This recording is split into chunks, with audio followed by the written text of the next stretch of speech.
April 4th, 2023. Just before dawn in London, a crash shatters the silence. Bang! Police! Open up! Armed officers rush inside through the front door. A sleepy suspect stares down the barrel of a rifle. At that same moment, raids unfold across 17 countries. FBI agents storm an apartment in New York. In Sydney, police batter down a door. A synchronized global takedown is underway. Its name, Operation Cookie Monster. The target, Genesis Market, a dark website that connects all these suspects, nicknamed the Amazon of Stolen Identities. Over 100 arrests are coming in the next hours. But the real question is, how did one illegal website become the go-to shop for cybercriminals around the world? And why did it take a global military-style operation just to shut it down? The story begins in 2018. Cybercriminals around the world are running into a new problem. Hacking someone's password is no longer a free ticket into their account. More and more services now use two-factor authentication, 2FA, those extra security codes sent to your phone. Even if they get the right login, they still get flagged. Hey, this isn't the right device, try again. For hackers, breaking into accounts is getting harder, and around this time, an invitation-only website quietly emerges on the dark web, offering a game-changing solution. Its name, Genesis Market. At first glance, Genesis's website looks surprisingly ordinary. A user-friendly interface with search bars and filters, like any normal online shopping site. But instead of selling books or electronics, Genesis Market sells something far more sinister: digital identities. These aren't just stolen usernames and passwords. Genesis offers complete identity kits, harvested from malware-infected computers across the globe. When a victim's computer is secretly infected by malware, it quietly collects all the little pieces of their digital life: saved logins, login cookies, browser fingerprints, and other device markers. Genesis packages all that data from one computer into what they call a bot. Each bot includes everything needed to impersonate someone online: emails, bank logins, cookies, and device fingerprints. Genesis Market puts these up for sale to the highest bidder, often for shockingly low prices. On Genesis, a full digital identity could sell for just a few dollars, sometimes less than a cup of coffee. A package with login info for a UK victim might go for under $1. Even more premium sets, say a wealthy person's banking logins or a bundle of corporate accounts, might be priced under a couple $100s at most. The site's operators made sure it was easy for buyers to find what they wanted. Need bank logins in Canada, crypto accounts in France. Genesis let buyers filter by country and service type. It was a one-stop shop for identity theft, an Amazon-like bazaar where criminals could fill a shopping cart with people's stolen lives. And business was booming. By 2019 and 2020, word of Genesis spread in the criminal underground. On hacking forums, users spoke of it in hushed, reverent tones. It was invite-only, which gave it an air of exclusivity. Some even paid for referral codes just to get in. Genesis's admins, believed to be operating from Russia, kept a low profile but steadily expanded their trove. They advertised under the radar on Russian-language forums, recruiting more hackers to supply stolen data. Each new malware infection meant another bot for sale on Genesis, another victim who likely had no clue their digital identity had been copied. Genesis quietly grew into one of the world's biggest cybercrime markets, yet most people had never even heard of it. It lurked in the shadows, and ironically, also in plain sight. Genesis even had a site on the open web, ClearNet, not just on the dark web, though you still needed an invite to log in. That's how bold the operation was. A massive theft bazaar hiding behind a simple login screen, daring authorities to catch it. For a while, no one did. And in that time, Genesis Market armed thousands of criminals with the tools to impersonate innocent people online. As Genesis rises, criminals recognize its power, and soon they will put it to use in ways that shake the foundations of digital security. But how exactly do these stolen identity kits work? And what can a criminal really do with a few cookies and passwords? Let's put ourselves in the shoes of a hacker to see how Genesis Market changed the game. Alex is a small-time criminal who has found his way onto Genesis. He spends a few dollars worth of Bitcoin to purchase a bot, a package of stolen data, for a victim we'll call Sarah. The bot gives Alex everything he needs to become Sarah online: her logins, saved cookies, and her device's digital fingerprint. Using a special tool provided by Genesis, a custom browser called Genesium, and a browser plugin, Alex loads Sarah's stolen profile into his browser. Suddenly, it's like he's on her laptop. When Alex goes to Sarah's bank website, the bank greets him like an old friend. Because from the bank's perspective, the login looks exactly like Sarah's. Same browser, same computer, a valid cookie that says Sarah is already logged in. No password, no security question, no 2FA. Just access. Alex is in Sarah's bank account in seconds without ever knowing her password or touching her phone. He quickly initiates a transfer of funds to himself. Now imagine this from Sarah's perspective. She's asleep at home in California while this is happening. Her phone doesn't buzz with any authentication code. She doesn't get an alert for a new login because, according to the bank's systems, there wasn't a new login at all.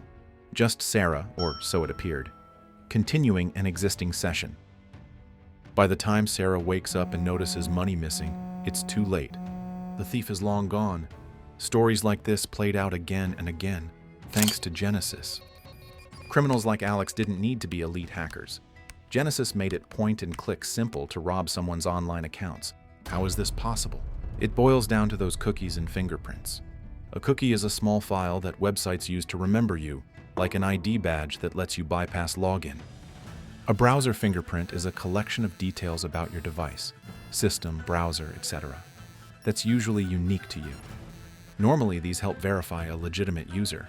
But if a criminal steals both, they essentially steal your online identity. They can put on a perfect digital disguise and walk right past security, bypassing multi-factor authentication and fraud checks. In other words, the hacker doesn't need to crack your password or hack your phone. Your saved login session itself is the prize. Genesis Market essentially turned identity theft into a service. Need access to a random stranger's Gmail? For a few bucks, Genesis likely had a bot for that. Want to break into a company's network? You could search the marketplace for an employee's credentials. In one case, a man in New York paid only about $100 in Bitcoin on Genesis and bought 21 stolen identity packages, data from 21 different victims. Using those, he managed to defraud over $25,000 from government programs before getting caught. Genesis dramatically lowered the skill barrier for cybercrime. Even low-level fraudsters could suddenly pose as dozens of different people online. The FBI called Genesis a key enabler for ransomware gangs, letting hackers scale faster than ever. Why go through the trouble of phishing or hacking into a company when you could simply buy an employee's valid login session on Genesis and stroll in through the digital front door? By 2022, Genesis had tens of thousands of bots listed for sale at any given time. The site claimed to have over 80 million account credentials in its inventory, coming from more than 2 million individual victims. These were ordinary people, not just CEOs or billionaires. Anyone unlucky enough to have their computer infected by the wrong malware could end up with their identity sold on Genesis. The result was an invisible crime wave. Just like Sarah, most victims didn't even know they'd been hit until it was too late. Trust in basic security measures was eroding. If seeing the little padlock icon and entering your password isn't enough to ensure you're the only one accessing your account, then what is? This question started to worry not just victims and cybersecurity experts, but also law enforcement agencies worldwide. Genesis Market was getting too big to ignore, and the global trail of harm it left was growing every day. But the criminals weren't the only ones watching Genesis grow. In the shadows, global investigators were preparing to strike back with a trap worthy of the site's name. By late 2022, alarms were sounding in cybercrime units around the world. Reports of criminals logging into accounts without triggering any security warnings were piling up. Investigators realized these weren't isolated incidents. They all pointed back to Genesis Market. The FBI, Europol, and law enforcement agencies from numerous countries quietly formed a team to target Genesis.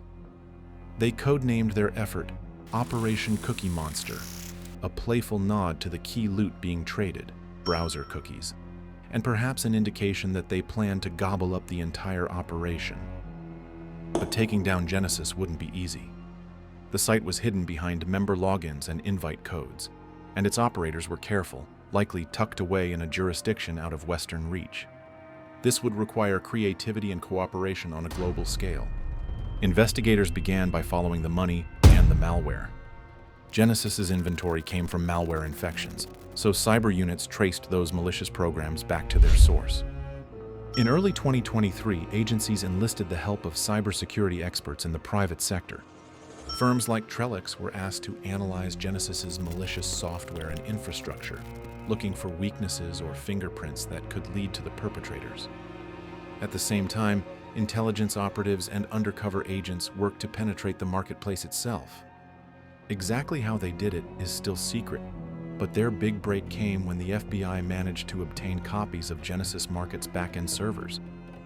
In one stroke, agents got access to the platform's user database, a goldmine of information on the buyers and sellers who had been active on Genesis.